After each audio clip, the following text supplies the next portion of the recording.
Good evening. Once again, welcome to another round of As the World is Turning. I'm your host, Mr. Curious. I'm so happy and so blessed to have my co-host with us tonight, Mr. X, all the way from Dallas, Texas. How you doing tonight, Mr. X? Hello, hello, hello, and greetings to all. Greetings to all. All right. So let's dive right into our show on tonight. Does DNA point to a creator? Does DNA? We talking about religion versus science. You know, religion has their aspect and they have their views on the world. So does science. Philosophy also have their views.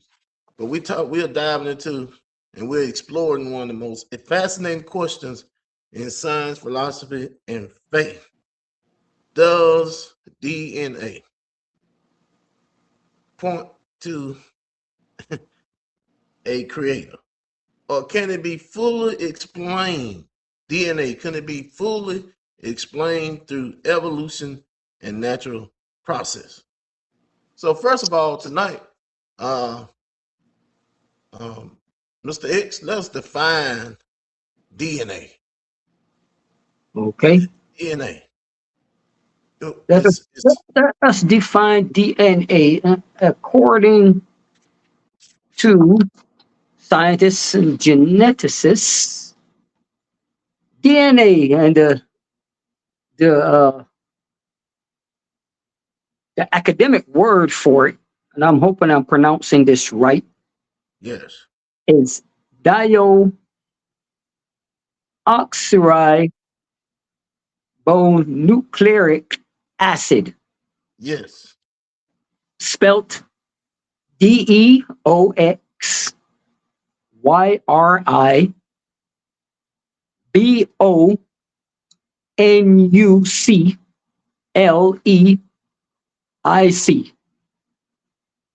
Okay.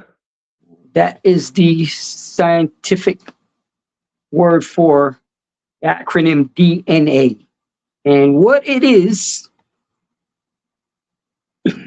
the fundamental molecule that contains the genetic instructions for the development, functioning, and reproduction of all living things. Okay. You inherit it directly from your biological parents, half from your mom, half from dad, 50-50. It's basically a biological instructional manual. Okay. That's it in a nutshell. A biological instructional or instruction manual. Okay. So the question is, does DNA point to a creator? We believe that man was created by God. Mhm. What does science say? Man was not created by God. We believe that God created man. Right. What does science believe? No, basically, it's the building blocks of all biological life. But as we discussed in previous shows, it all starts with the movement of energy, which religion calls God, Okay. or in some other cases, the great universal force that's everywhere. Um, so let's say it comes from God on the religious side, which again is actually energy. It's not really a argument. They're one of the same. It's just you have two different schools of thought. Just two different schools of thought. Okay. So you lean on the side of evolution. I'm in on the side of energy created it. It's from its basic building blocks. It comes from energy interacting with molecules. As I stated before, the energy comes in contact, and it doesn't just mean this planet, but any planet that has an atmosphere and the processes that are there that will produce life, which is moisture, uh, heat in some form. And this energy in its physical form, which is called dark matter, interacts with these two elements, and from there you have the first building blocks, which is what's the word I'm looking for? Um,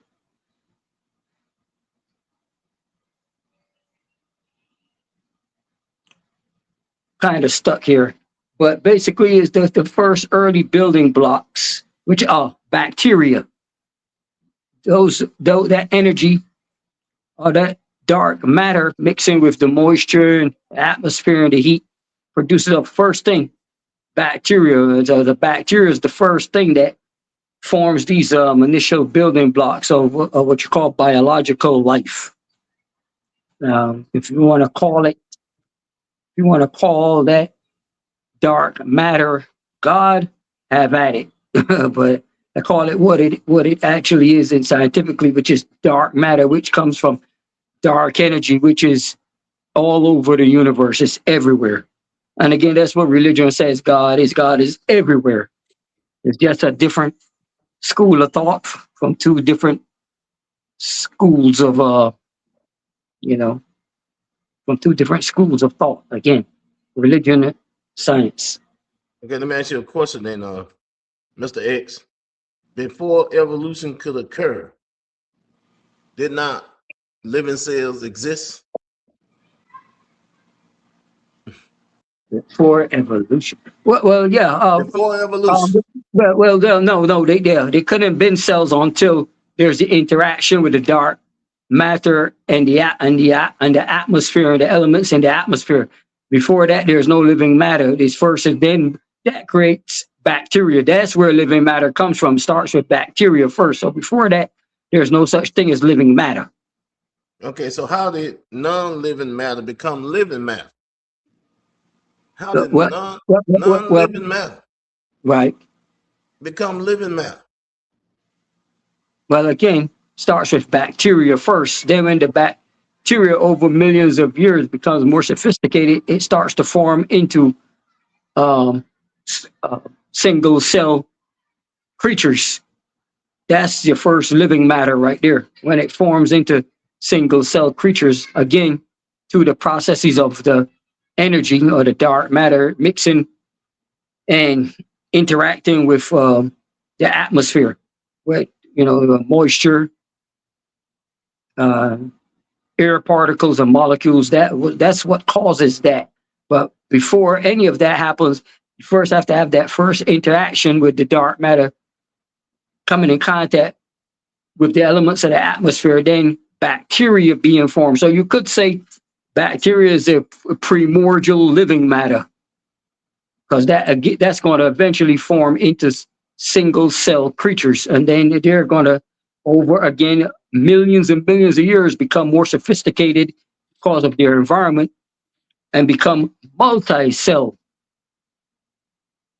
entities, and those entities then form into your various creatures and stuff that you have walking around. But it starts with, first of all, with that spark, the dark matter coming into contact with the atmosphere, and from that you get bacteria. That's where it starts first. But you have to have those two things in play first. Okay. But out of that, now on the planetary side, the planets themselves, they are formed from their stars. the early stars, when the stars actually are forming and they expel matter into space. Now, those bits of matter are caught in the star's gravity, which again form into planets. So if you had to look at all the elements in your body and mind, all those elements are found in our star that we orbit, the sun, because that's where we came out of, the sun. So it takes that dynamic, first of all, to have the building blocks of life. So it's your general star, to make it even more palatable, mating with the dark matter of the universe. And that there creates the building blocks of life on any planet, not just Earth, any planet. So wherever you go throughout the universe, you have a star, which we call our sun, which is our Sol, which is the correct scientific name for our star, Sol, S-O-L. Or you go to the next star system, which is 26 trillion miles away, or 4 light years and some change, which is Alpha Centauri. Okay, let me ask you a question. That same process takes place. Let me ask you a question. Is DNA 100% accurate? Or No, because nothing in nature is perfect. okay, let me ask you another question. Then, Mr. X, if DNA says that a man is not the father of a child, then what? If DNA 99.9% says that the man is not the father of a child, okay, would that be accurate? There are some cases where do you know of any cases where the DNA have made a mistake? No, because it's like a fingerprint. that DNA is linked only to you. Nobody else can have your DNA, even your twin. It would be close, but there's still going to be a little variation, even with a twin. But it's going to be close. But even with a twin, but your DNA is unique to you individually. Explain that. Well, with a twin, a maternal twin, maternal twins look alike. Yes. Fraternal twins don't look alike because they come from they're two separate eggs that got fertilized by the sperm. Okay. So that's why fraternal twins, they're not going to look alike. But maternal twin comes from the same egg. So that, and in some cases, you've had a twin commit a crime, a maternal twin, and his brother, or if it's a woman, her sister, got arrested for it and charged because the DNA is that close. So anyway, the cops did a little deeper digging. They found out, this is a twin. So okay. With maternal twin, it's tricky because they come from the same egg. But a fraternal twin, you'll never have that because there's two different eggs that got fertilized by the father's sperm. So they're not going to look alike. I have two buddies that we both attended college together, and they're fraternal. And fraternal comes from the word father. So they look nothing alike because, again, they came from two separate eggs. So their DNA would be completely different. But if they were maternal, then you gotta, it's like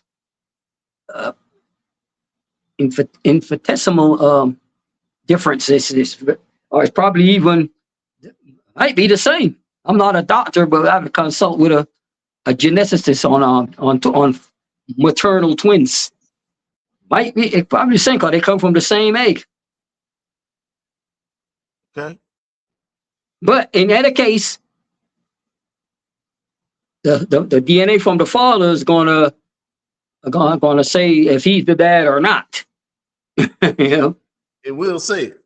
yeah. But So there's whether it's one egg that he fertilized or two eggs he fertilized, if he did it, he's still on the hook. DNA will tell you that he's the dad or not. Because so remember, that's 50% comes from mom, 50% comes from dad. okay. Yeah. So if the DNA says that he's 99.9% not the father, he's not the father. He's not the father. There's no mistakes that DNA Yeah. made. Yeah, there's no mistake there. It would have to be a higher percentage to prove that, to prove fatherhood. Way higher percent than that 1%. Okay. So how did DNA evolve? What, through natural processes? Or? Yeah. Yeah, because you need it to carry on the traits of your parent. You know, yeah, that's why you look similar or you have a resemblance to mom or dad, because that's an instructional manual that helps to build you physically. It comes from both of them, so it is there to actually help. That's a part of helping the species to propagate, and to live on. If you don't have that, there's no growth. There's no biological growth. So You the know, question is, so the question is, if we all are related, um, did we say that we all are related to Adam and Eve, Abraham? We say well, see I that. mean, if we can go back to the very first millions of years ago, to the first the hundreds of thousands of years, to the first Homo sapiens sapiens, and before that, the first proto um, man like beings walking around. If you want, Okay. you can call them the Adams and the Eves. Yeah, but that's going back hundreds of thousands of years, and then especially if you're talking about modern looking people, this look that we have is only maybe a standard for the last 250, maybe 300,000 years. Maybe, So okay, so the question is, if we are related to people in the Bible, okay, wouldn't that be some DNA evidence? Yeah, I guess so. If those people in the Bible were historically around and historically existed, you see, the historical Adams and Eves, because the first beings, they go back way before the time of the Adam of the Christian Bible. Adam of the Christian Bible only goes back 4,000 BC. Some theologians say 4004 BC, which altogether from the time frame you and I are in right now is just a little over 6,000 years. That's it. Okay, So so how long has the world been around? we've been here for millions of years. Millions of years, because this thing that called life, this didn't happen in 6,000 years. No, it takes longer than that. That's a nice story, but sorry, biological life to form on a planet, develop into a complex creatures that you have today walking around, beings like us, the other creatures, that mammals and reptiles. Now that takes millions of years to happen. That's not an easy well, it's not a short-term trait. Not 6 days and then he rested. No. That's a simple childlike story for childlike people. Takes a long time. Oh wow. Takes a long. Yeah. So the story in Genesis is only a little over 6,000 years old. Yes. Yeah. That's the Adam talking about the creation of a new species of beings on the earth, a new species, but there were already other men walking around when the so-called biblical Adam came into being. He wasn't the first. That's just talking about a new species of being that came into being 6,000 years ago. There were men long before that. There were men on the African continent living 10,000, 15,000, 20,000 years ago, 50,000 years ago. But the story of Adam in the King James Version just only goes back 6,000 years, which is 4,000 BC.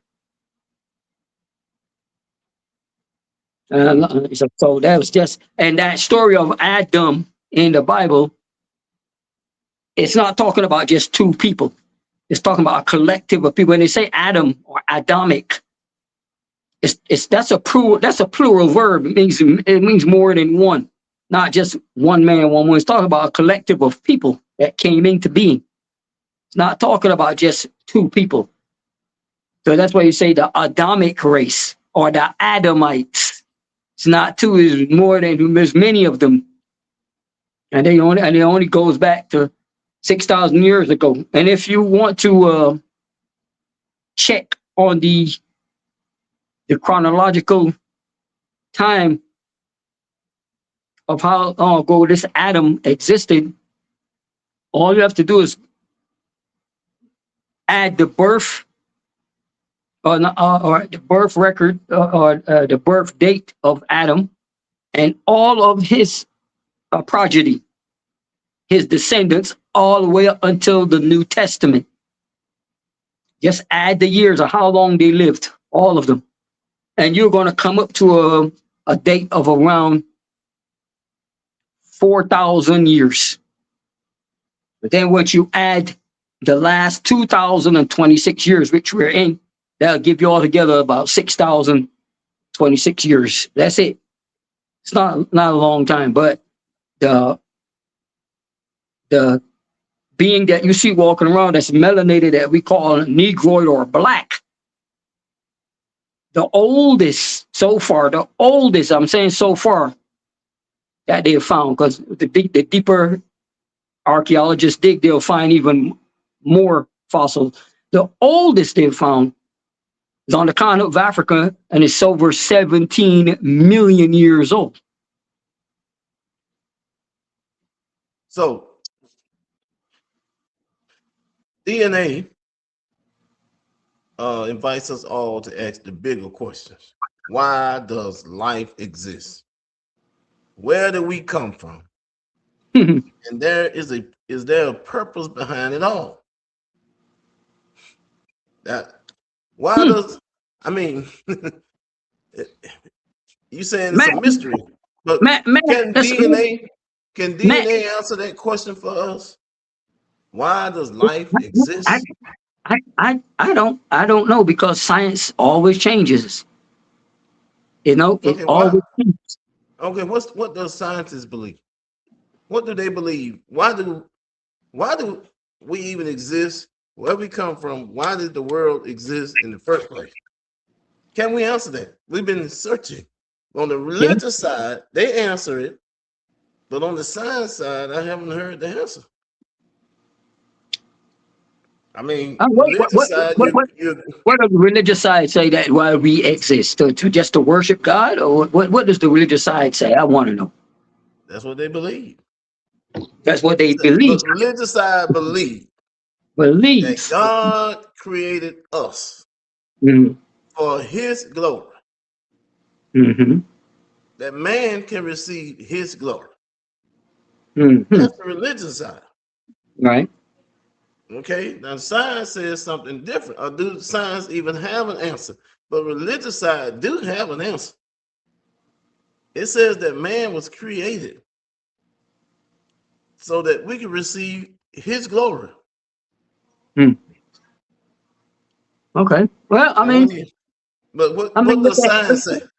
Look at it like this. I don't know what other scientists say, but as far as what nature and the universe does is it just mimics itself and reproduces And that's the basic. It doesn't have to be a mystery or a big epiphany of why we're here. We're here. Right. And we know that we reproduce, we live, we die. Civilizations rise, civilizations fall, and it goes on, goes on, goes on in a cycle. So is there a all imposing reason why we're here? Who knows? We're here, and that's all. That's all Well, it is. We're we here. have come, okay, We're here. we have come tonight, and we have come to the conclusion that on the science side, we don't have an answer why we're here, why we exist. But on the religious side, we do. Right. Science does not answer why. There's Why so does many. life? There's so many unknowns out there, and man is still in his infancy when it comes to learning about the universe. We know, we know a lot, but scientific study and scientific endeavors and stuff, in the modern senses, it's only a few hundred years old. That's a microcosm. That's a speck. That's nothing. So we there's still a lot to learn. We just don't know, and a lot of people are afraid to say they don't know. 200 years from now, a lot of stuff that we thought, was correct and stuff is probably going to be probably proven wrong with more scientific knowledge as far as knowledge gained and whatnot and experimentation and so forth. It was like that 100 years ago. And men started creating certain things, learning about the elements and stuff in the universe. There were people, scientists walking around saying, we've learned everything we need to know, being arrogant. And this is before the invention of the automobile, before the invention of the airplane, before the invention of the steam engine, before the invention of the air conditioner. And they were scientists walking around saying arrogant, oh, we've learned everything that needs to be learned. Man has reached the pinnacle of his, scientific knowledge. How foolish was that? We know now them to be completely wrong, correct? Yes. Right. So 400 or 500 years from now, I can't even imagine what our descendants will be dealing with as far as knowledge and technology. It'll probably be something that we can't even fathom if we even tried. We can't. But, knowledge always changes. And that's a fact. That's one thing that's a constant. Knowledge always changes. Yeah. So that's interesting. It is just a fact. It's just a fact. Look, 200 years ago, your great grandparents could not imagine something called an automobile. Right? Right. Like that would have, if it were possible to bring them back now from the dead and show them that and not say anything. Then don't say anything. Just say, look at this thing right here. They wouldn't have a clue what it does, what the purpose. It would just astound them to see what is this thing. They would probably recognize the wheels. That much they would see wheels. They know what wheels were. Mm-hmm. But as far as that, they can't fathom a simple invention such as a windshield wiper,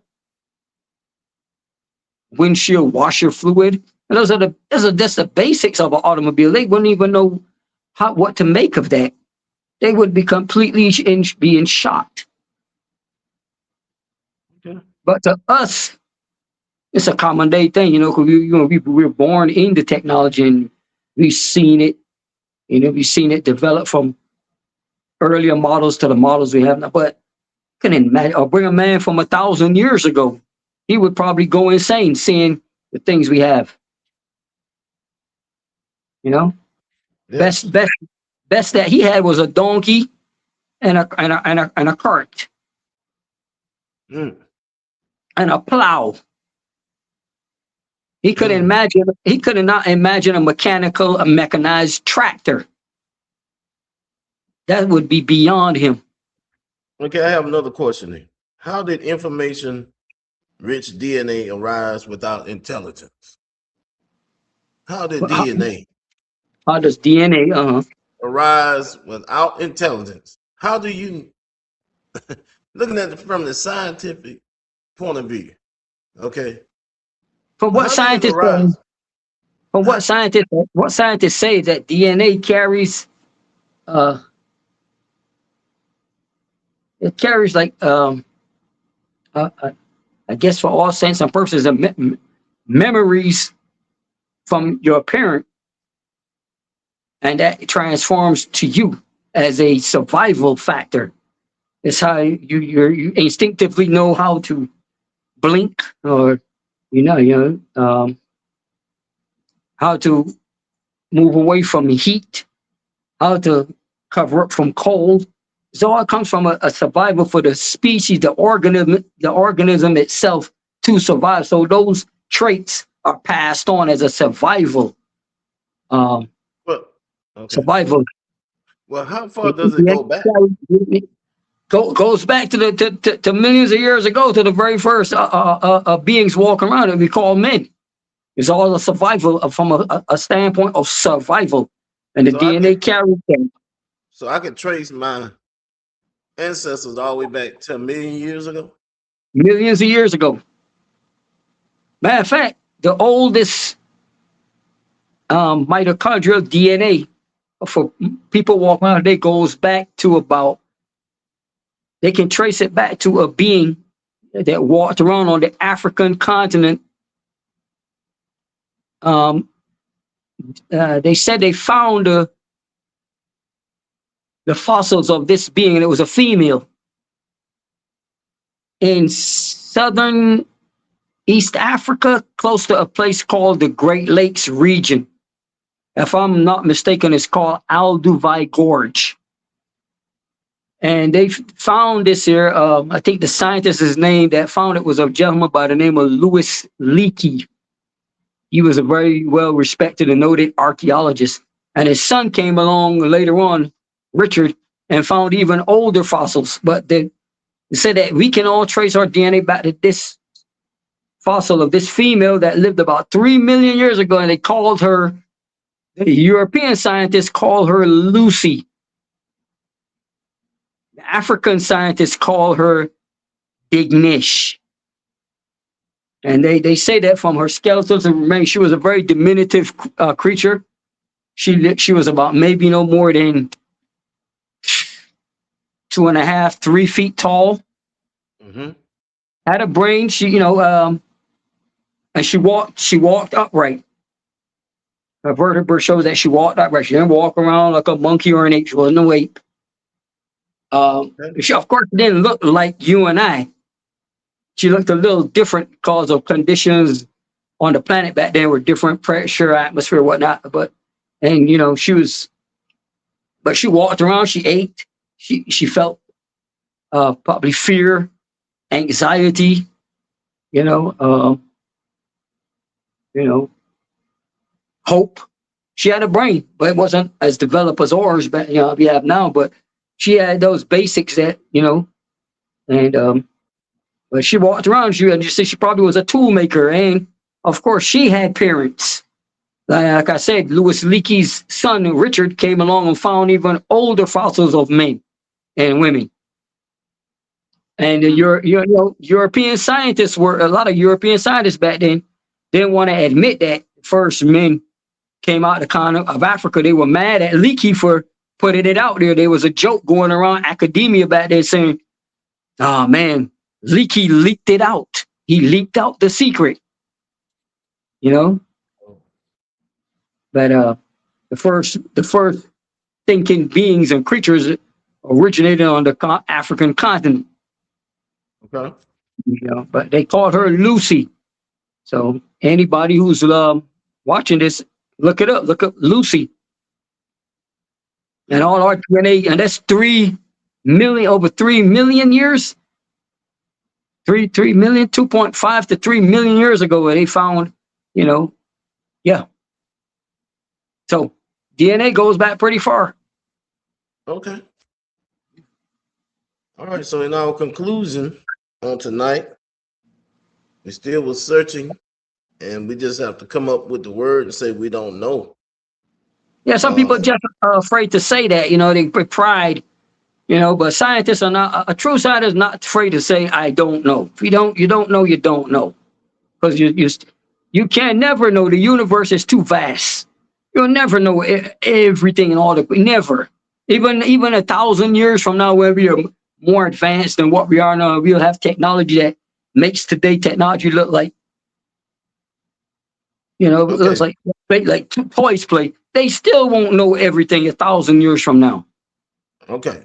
So in our conclusion on tonight, we'll have discovered that we don't know why life exists. It does not know. We does not know where we come from, according to on the scientific side, and we don't know the purpose behind it all. We come to that conclusion, right? We don't know why life Right. exists. We don't know why. We just here. We know how it came into being in certain aspects from the elements from the sun and also the mixing of the dark matter once planets are formed and whatnot.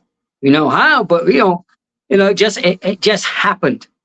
So If scientists you does want, not believe but if you that. want to call what took place, the energy that interacted with the chemicals and the molecules, God, we call it's just energy, the great force that's everywhere.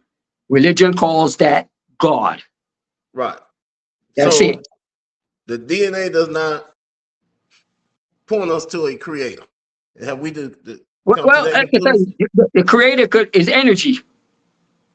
Energy. Creator, not a But not God. not some, no, that's what religion calls God. God. There's a lot of religious people don't know that that's what they're calling God.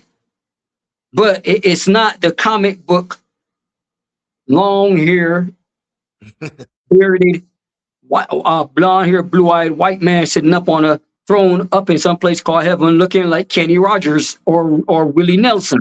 No, that it is not. Or, Okay. it's just a universal force, and that's it. So Not a, it's not a male, not I'm a a male, seeker. not a he, and all I'm a that. No. seeker. I'm a seeker of truth. Okay. I'm a seeker of truth. And I'm still on this journey, on this mission to find out what is the purpose behind it all. Either way, God created us, is what religion say. Science says that it's through the natural processes. So I am on a fact-finding mission to find out what is the purpose behind it all. Okay? All of us should be like that, constantly learning and seeking. That's one Yes. thing about the nature of the universe. Yes. Not knowledge is the nature of the universe, so you should not be afraid to explore. Okay? That is a fact. Explore. Yes, should not be afraid to explore. Don't shut your mind. There's so much out there to learn, and you'll say never that, learn it all. and don't be afraid to say that we don't know it all. Yes, only arrogant fools say stuff like that. I know everything. No, you don't. No, I don't. No, they don't. So the religious side and the science side, we discovered nobody knows it all. Nope. So we still on a fact-finding mission to Correct. try to find out. We continuously Correct. learning, studying, and trying to find out the answer. So do you think maybe one day we'll be able to find the answer? Because of the vastness of the universe, and it's infinite. You want to say it? If our species is still here, Okay. 10,000 years from now, where the our technology and knowledge would be so vastly different from what we have now. It probably look like magic to us. I still say that even at that point, at that advanced, you still won't know everything. Okay. Okay. We're going to leave it right there. Mr. X on tonight. Does DNA point to the creator? We have discovered tonight that we don't know everything, probably will never know even why we exist. What is our purpose of being here? That's a something interesting. We still on a fact finding mission to find out, and hopefully we can come to that conclusion. Okay. I remember as a little boy. I remember as a little boy. I'm gonna end this real quick because we coming to an end. I remember watching a movie, and I watched it again a few years ago. But when I watched it, and this movie came out in the 1950s, and they did a remake of it a few years ago with Keanu Reeves. So they have an old version and a modern version. The name of the movie is called The Day the Earth Stood Still. And in the premise of this movie is this alien from an advanced civilization came to Earth, and it caused a lot of commotion. People were scared and stuff, you know. But he wanted to come and speak to all the governments of the Earth at the United Nations. But since he landed in the United States,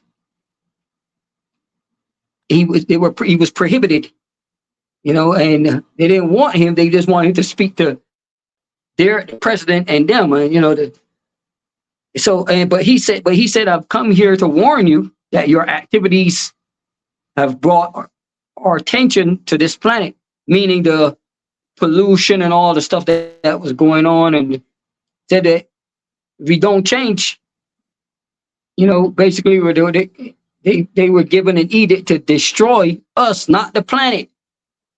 Because the planet, he said, a planet like ours is very rare in the universe, where abundance of life and water exists. So the rest of these advanced civilizations, they were watching. They said, no, we can't allow this activity by some of these humans that they're doing to this planet.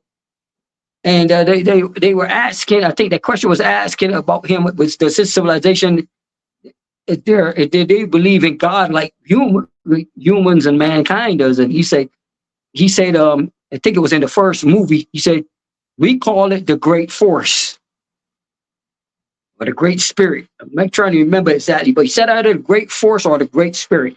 And his name was Klaatu. He didn't have a last or first, that's his name. He said, they asked him what it was his name. He said, you can call me Klaatu. But he said,